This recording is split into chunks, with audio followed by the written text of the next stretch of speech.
welcome to today's webinar. My name is Niall. I'm a Green Infrastructure Consultant for A&S Global. And with today's webinar series, we are going to talk about biodiversity with Mr. Ash Welch. Ash is a Senior Biodiversity Specialist from AECOM who specializes in habitat restoration, nature-based solutions, and has an extensive experience in undertaking and devising biodiversity accounting metrics. So Ash, thank you so much today. No, more than happy to join and have an interesting discussion. Excellent. Well, look, today we are going to talk about biodiversity, and I was hoping from like an industry expert, could you kind of give us an account of biodiversity in the UK as it stands? Because, you know, many people are forgiven that there's quite a lot of green space within the UK, but, you know, are we very respectful of that land in terms of biodiversity?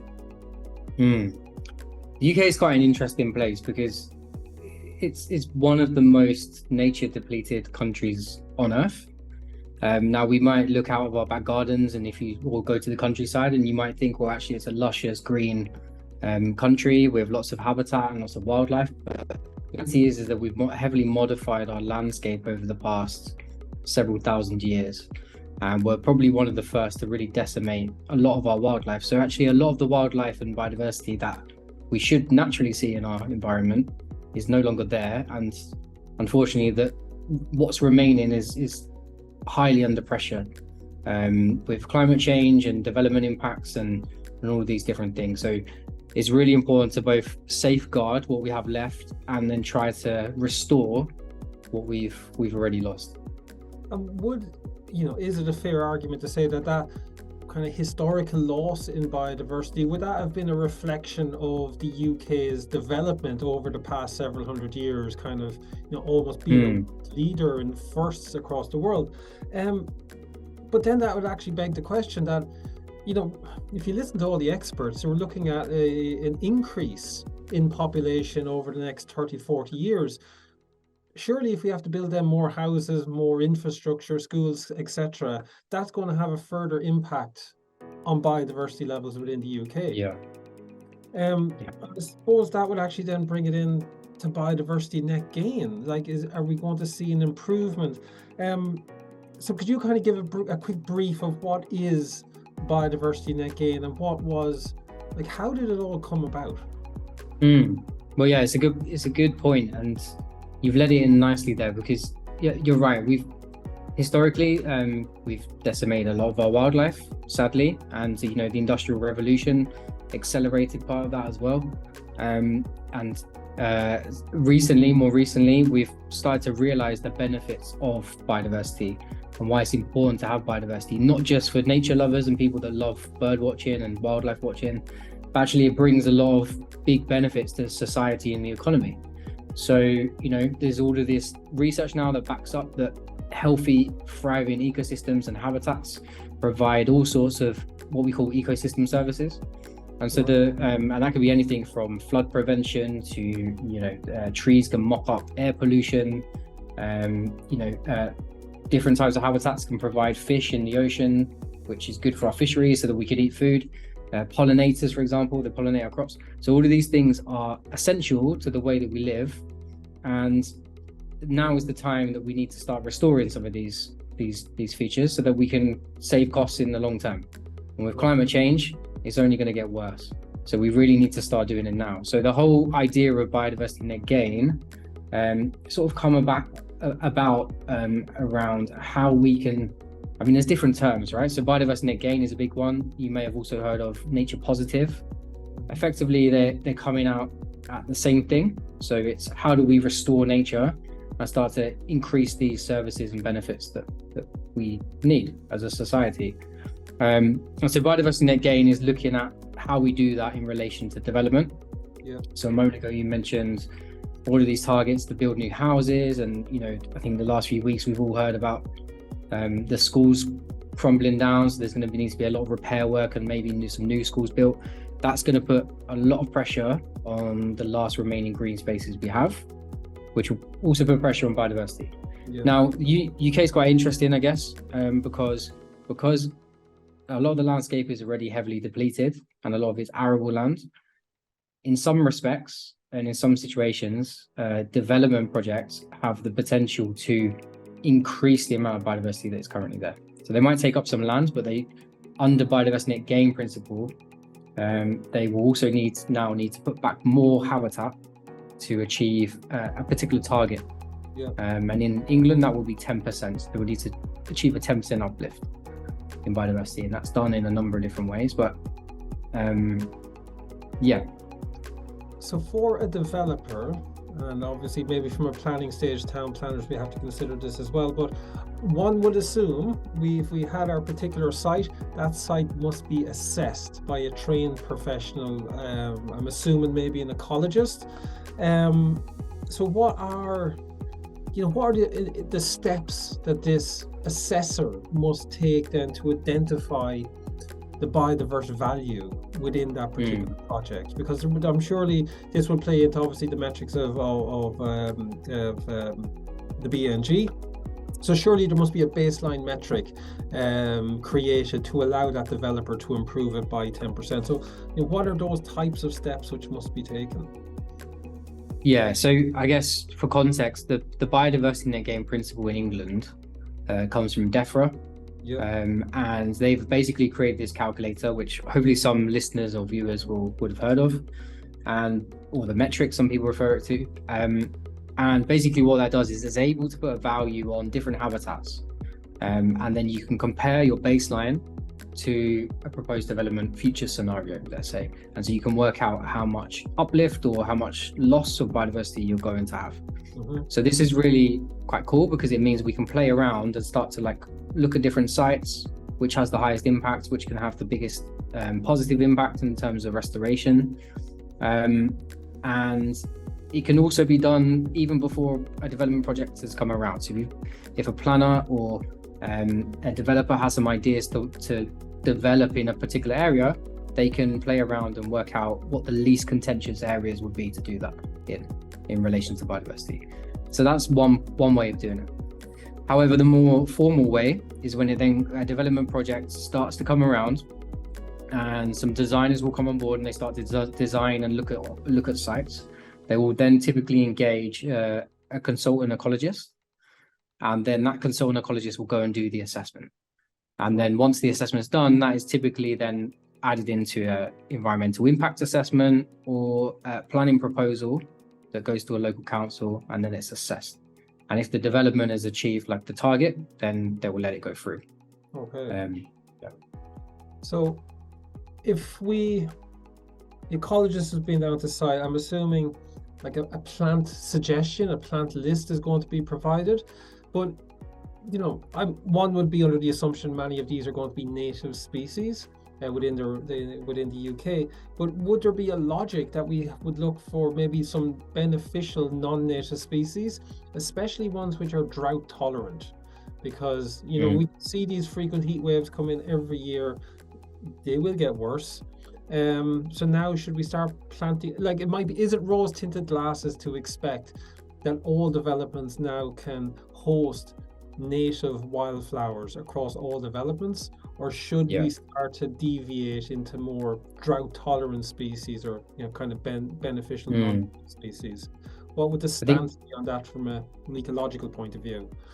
I would say it really depends on the situation. So the first thing that the ecologists would do is, like you mentioned, is they would go out and they would undertake a survey. They would understand what the habitats are and the species present in that, and then they'd work out which of those habitats would be lost. Now, if you're in a rural location, I would probably advise that you probably want to stick to native species, and in particular tree species and so on. You'd probably want to avoid certain planting non-native tree species, and that's mainly just because most of the native biodiversity, all of the animals or the fungi or the bacteria, everything that interacts with one another, it's co-evolved with those native species. Whereas when you bring in these non-native species, typically what you find is that they won't support as many different animal species and so on because they haven't evolved together. However, I say that in an urban context, that can be quite different. And that's because urban environments are essentially these sort of really interesting dynamic environments where you have a mix of stuff, and it's a semi-artificial environment that we have sort of manipulated, And so to an extent, actually, having non-natives in there, which are drought tolerant or which we know can support common urban species, can actually provide little refuges where there might be an absence of habitat elsewhere. So in some contexts, it can be quite useful. Now, I would caveat that with saying you've got to be really careful with which in particular plant species do you select. Make sure you're not selecting any that have what we call invasive properties. So in the UK, there is a list of known invasive species which you're not allowed to cause spread of. Mm-hmm. But there are also some others which are known to be invasive, which aren't on that list. Okay. So rhododendron, for example, Rhododendron ponticum, that is one that's on that list. So whilst people know that to be quite good for certain insects, it can have other detrimental effects. Like, for example, if it gets into forests, it can just like take over. Okay. But however, in some urban environments, and there's some amazing experimental work being done with this, we're using all sorts of like horticultural species and wildflowers from California and stuff that are a lot more drought tolerant. You can create these really dynamic flowering plant urban landscapes, which are great for non-native species, but also look really attractive and are amazing for people as well. Mm-hmm. So there's not necessarily one solution. It really is dependent on what is good for that location. Yeah, because one thing we are doing with our system is that we're trialing native species. Now, it'd be great to put them all in, but we have to be logical, and we have to listen to the client's responses as well. And with the living walls, we kind of want them evergreen, like 12 months of the year. So we are trialing out different kind of evergreen native species. We're looking at wetland species, we're looking at tolerant species, to trying to find these ideal mixes. But again, it's always going to be the challenge for us, especially when you're trying to green the built environment. Although from my personal point of view, aesthetics is probably a little bit lower on the chart as opposed to having more beneficial species. But for many of our clients, aesthetics is up there quite high. So it's always that challenge then for us, because you can create a wonderful wildflower meadow in the traditional sense, it looks good, but as soon as that goes vertical, it kind of gives this different aspect of what we're looking at, and maybe the winter challenges will always be there. But it is something we're aiming to do, is kind of create these trials to put the best plans forward. But now we also kind of lead into another element, and it's where we look at the BNG and we look at biodiversity net gain within the countryside versus city centre. And is there an argument there to say that maybe, one, we should focus all of our time on the countryside, we can accommodate a larger area of the land, maybe with a less investment we can have more powerful effects, because as we all know, there's always a challenge within the built environment to make change and to be cost effective. So is there an argument there that we should focus more time and effort and money within the countryside to rewild certain areas? Or can you see the importance of bringing nature to the built environment?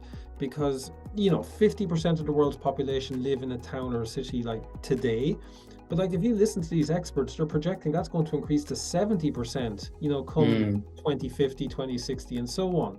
So I'm a firm believer to live in tandem with nature and to bring nature to where we are, because we are an element of nature.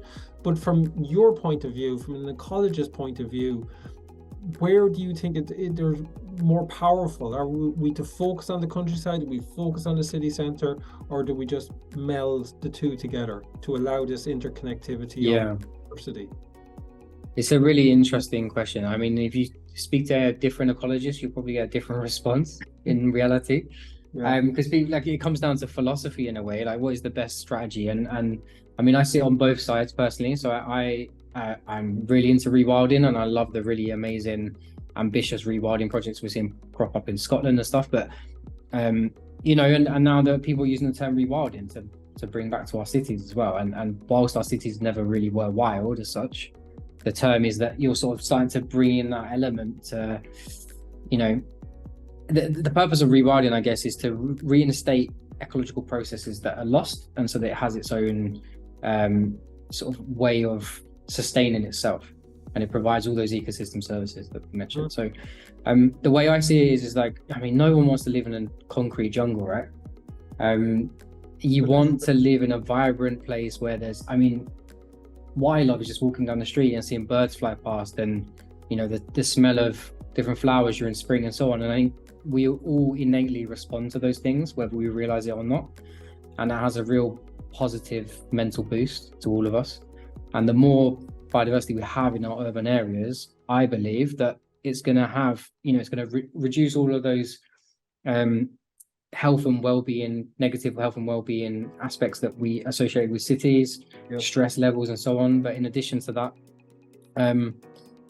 it's going to provide a whole host of other things that are great in cities. It can prevent flooding, it can, you know, help work as sustainable drainage systems and reduce the hot temperatures that we're starting to get, maybe not this summer, but hot temperatures we seem to be getting each summer now. So and in addition to that, I'm a firm believer that the more people are engaged with nature, the more they respect it, and the more they are invested in trying to restore nature elsewhere. And I just feel like a lot of our, you know, people who live in the center of cities are alienated from that, and as such they just have no connection with it.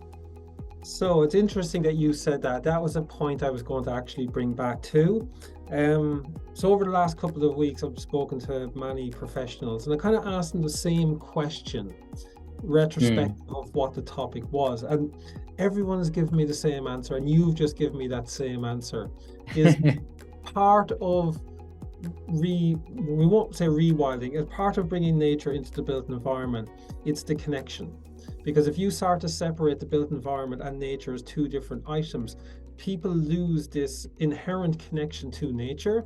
And once you start to lose that inherent connection, maybe you start to lose respect for the environment and what exists around us. And having that connectivity, especially on a day-to-day basis, to immerse yourself in the landscape, let alone all the other wonderful environmental gains, as you mentioned. We look at thermal properties, we look at acoustic properties, we air pollution concern. So we know planting can alleviate, may not be the be-all and end-all, especially for air pollution, but can certainly assist with cleaning our air. But I think it's hugely important. Us as humans, we are an element of nature ourselves, and it makes sense for us to be able to connect with other elements of nature, and say that satisfied our mental health, our physical health, and so on. So it was really great to get that answer from you as well, as I did with all the people I spoke with, because the question I actually asked other people, so I won't ask you this at the end, if you had a magic wand and you could make a change, what would that change be? And everyone said it was the human connection to nature. You have that fundamental understanding or appreciation, you can actually make significant change within the environment, because we're all, you know, we're all singing from the same hymn book, and we all want the same thing. So yeah, it was really great to hear that. Now, you also mentioned another thing there as well about flooding, and I keep seeing it more and more often. It's about the importance of a good quality soil. And like, I do speak about this to people, and you know, it's some people that kind of think, well, yeah, of course, naturally, we have good quality soils. Why does this need to be brought into the conversation? I was like, okay, well, maybe the soil isn't as best as it has been. We've depleted it, you know, many times over the years, and now we live in the age, especially from an urban greening point of view. Now we can use hydroponic materials, we can use stone wool to grow our crops. I personally think this may be a step back, but from your point of view, from an ecological point of view, soil. Where are we with soil these days? What is the current years with soil? I mean, I think it's rapidly becoming quite apparent through the research that we've just completely forgotten about soil for so long, especially the life that we find in soil. So, you know, it's not just earthworms that we find in soil that live in soil, moles. It's like, I think I read the other day that 40% of all life on Earth, of all biomass, comes from the soil. And you think, you know, most of our, like 99% of our efforts are focused on, when it comes to ecology, is focused on everything above ground or in the water, right? And we never really ever stop to consider what is happening underneath the soil. Maybe on farmlands we do, because we pump it full of chemicals and then it causes all sorts of issues. But we don't really think about it. And then now all this research is coming forward that shows that healthy, vibrant, dynamic soils, where you've got a really beautiful range of bacteria, fungi, invertebrates, all of these things interact with one another, and they can help promote health of trees. They can, promote all of these ecosystem services that we talk about. And some of these amazing rural rewilding projects, I've seen like huge amounts of recovery in terms of like ground beetles and things that associate with soil. So it's quite fascinating how much we have probably decimated it without really realizing. Yeah. And I think now's the time everyone's starting to realize, and so hopefully in the coming years that'll mean more investment goes towards research on soils, and we can start to find out more information about it, because there really are a lot of unknowns around, especially compared to the above ground ecology and wildlife. No, I get it. As you said earlier, like, we spend so much time, effort, money trying to fix these problems, but we haven't kind of gone back to the pure fundamental step. You improve your soil, you start to improve all the other features which surround, as you said, plants. Yeah. But again, for drainage, to allow groundwater to be able to come down like a sustainable drainage system, because what we do, we bypass soil completely, and we'll pump that water to a combination sewer, a surface water sewer, that results in flooding further down.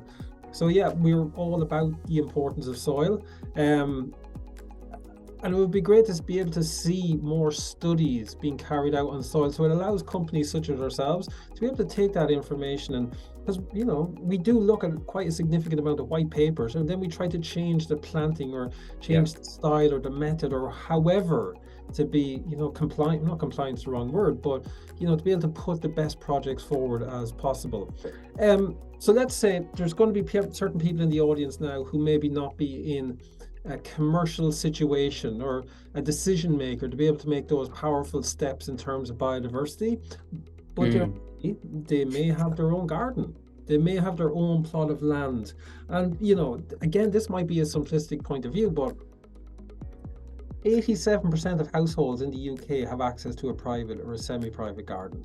Like, you take 86% of what population are we at now? We're 8 million people, thereabouts. That, if you boiled everything down to a smaller space, that could be quite powerful though. Like, not one tree isn't a forest, and one back garden won't revolutionize the world, but if we had 87% of household properties in the UK planted a plant, a tree, and so on. So anyway, I diverge. If you could give 5 tips on the audience at home, how could they improve biodiversity, even local, within their own garden or their local school or local area? What would those tips be?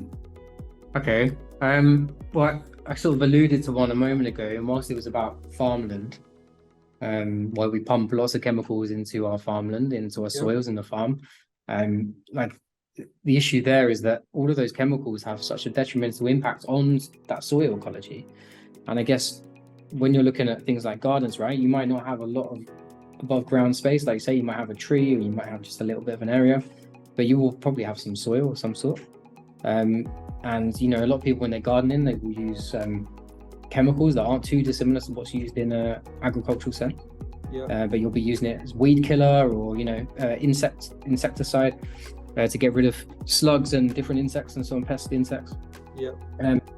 I think what that does is what it can do, especially when it rains, is a lot of those chemicals can leach into the soil, and if different insects and things consume those chemicals in some form, then that can cause a sort of accumulation effect up the food chain, and it can enter further and further up. And I think the easiest thing you probably do is to find alternatives to using chemicals in your garden.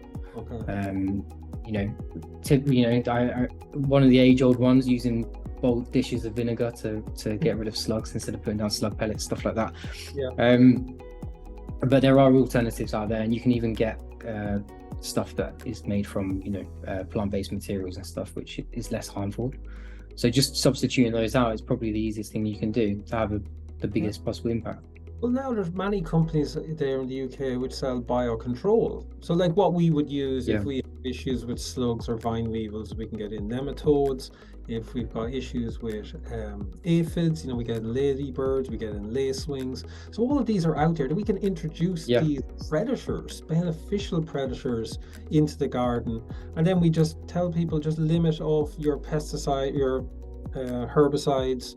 So, less chemicals kill off your plants. We can go back old school, do the mechanical method and pull them out of our hands. So, okay, so number one, reduce the amount of insecticides and herbicides used within the garden. That's going to have a positive effect in terms of biodiversity. What else can we do?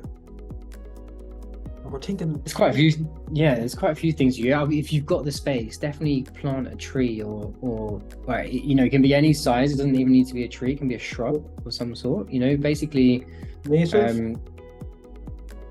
Native, yeah, preferably, but in an urban area. If you live in the countryside next to an arable field, then I'd say best to be native if you can, to support the rural wildlife. But if you're in an urban area, there are a lot of trees, that particularly flowering trees or fruiting trees, which will be really great for urban birds, urban pollinating insects.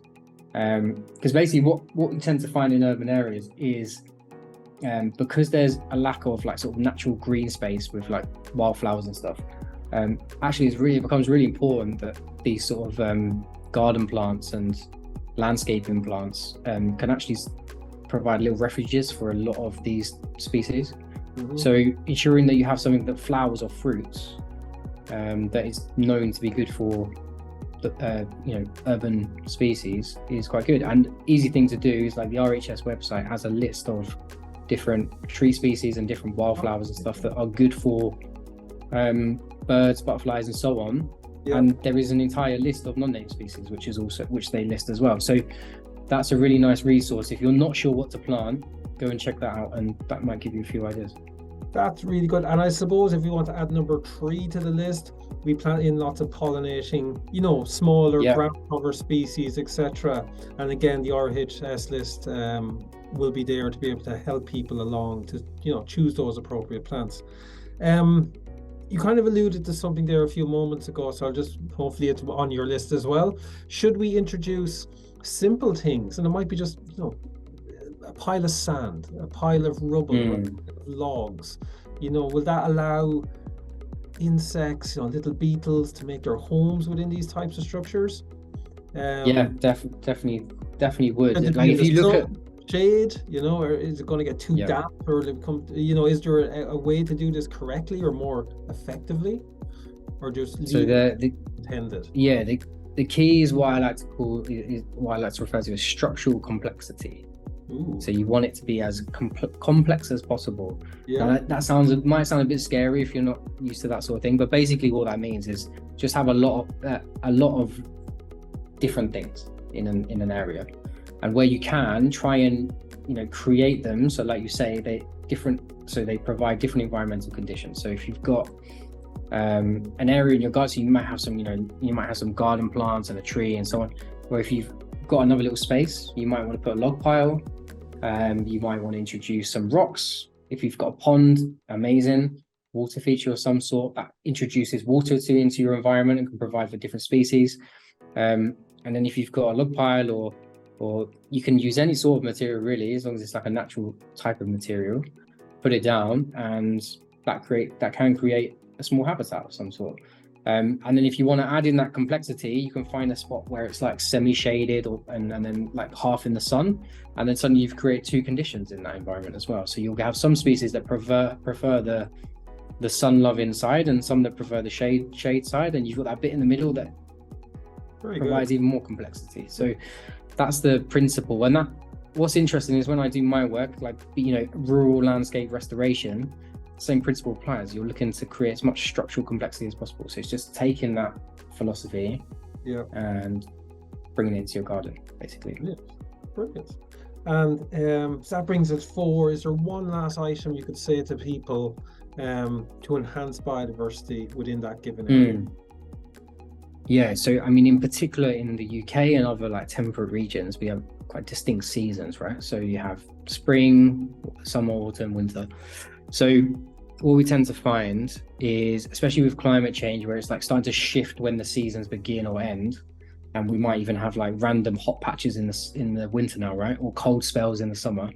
What's really important is that we need there to be sort of food sources, pollen sources, that type of thing for wildlife, in particular insects, kind of all year round now. So let's, for example, we take like the start of spring. Sometimes flowering plants are now starting to come out early, and because the temperatures aren't as cold as they once were, a lot of the hibernating insects will also come out early. So you'll see bumblebees come out of hibernation sometimes as early as like early January, which is really weird and unusual. And if they come out early and there's no food for them to eat, they're sadly going to die. So one of the things you can do is look for species that are tolerant to cold conditions and that might actually flower in those periods. Yeah. And again, loads of resources out there if you just a quick Google away to find out what to plant. I'm assuming the RHS again be a fountain. Yeah, they have so much good stuff. Yeah. Look, RHS will help you pick your trees, pick all your native pollinating plants, and they'll then give you information then for selecting species for the 4 seasons. So you can kind of have this seasonal change. In between, we'll put in some log piles, some rubble piles, some piles of sand, make it as complex as possible, and then stay away from the weed killers, stay away from the insecticides, use more of a natural approach. Or if we have maybe too many pests, then we can introduce the predator bug to help control these pests. Yeah, for sure. Yeah. Well, I think that's been wonderful. I want to thank you so much today, Ash, for your time. I think it's been extremely knowledgeable. If people wanted to reach you or to reach you personally, where can people find you? Easiest place would be on LinkedIn. If you just search my name, Ash Welch, it should crop up. Feel free, if you ever want, you can send me a message on that. Yeah. And that's the easiest place. Brilliant stuff. Okay, well, thank you so much, Ash, for your time, and we'll leave it there today. Cheers. Cheers.